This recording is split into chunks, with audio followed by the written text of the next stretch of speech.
Amnesty dans le pipeline Walfo Quotidien affiche le plan de liquidation de Sonko mis en branle. La volonté du président Macky Sall de remettre en selle Karim Wade et Khalifa Sall à travers une amnistie pour la présidentielle de 2024 et sa probable tentative de troisième candidature ne sont pas seulement une envie de se succéder à lui-même, ça pourrait être une manière bien habile de mieux isoler Sonko du fauteuil présidentiel. Seulement, Ousmane Sonko tient toujours le haut du pavé malgré le fait qu'il soit en conflit avec la justice, fait remarquer le confrère. C'est dire qu'à travers cette volonté d'amnistie, Macky Sall veut éviter la bipolarisation avec Ousmane Sonko en amenuisant sa dynamique politique, renseigne le journal du groupe Walfadjri. Pour l'instant, sur cette proposition du président Macky Sall, Karim Wade dit non à l'amnistie et menace de quitter le PDS, informe Tribune. Selon certaines indiscrétions, Karim Wade a exigé une révision de son procès d'après la chargée de com du Parti démocratique sénégalais. La députée Nafissatou Diallo rapporte le journal. Alors, si les camps concernés montent les enchères et avalisent cette volonté lourde de torpiller la loi, indique critique pour dire amnistie et règlement de compte politique, nous sommes entre magouille et manœuvre. Cela peut être en même temps à l'Assemblée nationale. Mimi Touré sur siège électrique, pointe l'observateur. Le mandat tange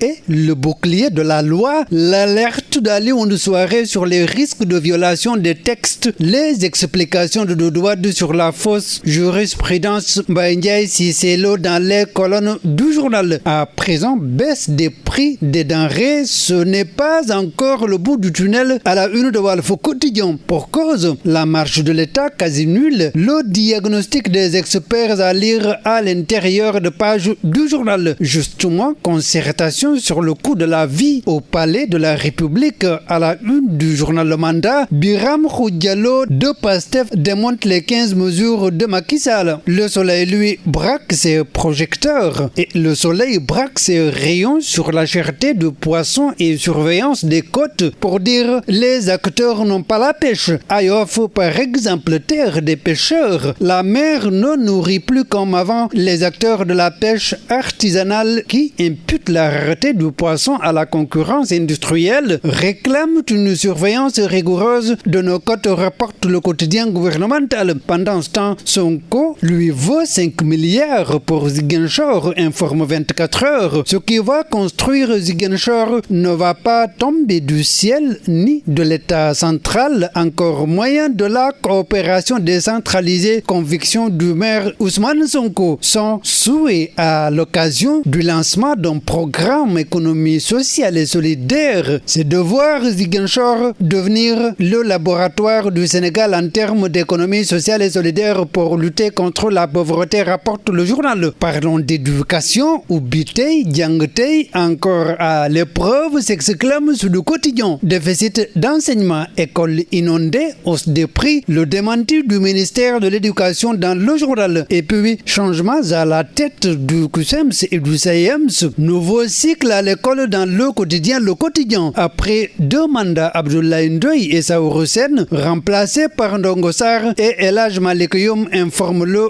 quotidien. Bonne lecture.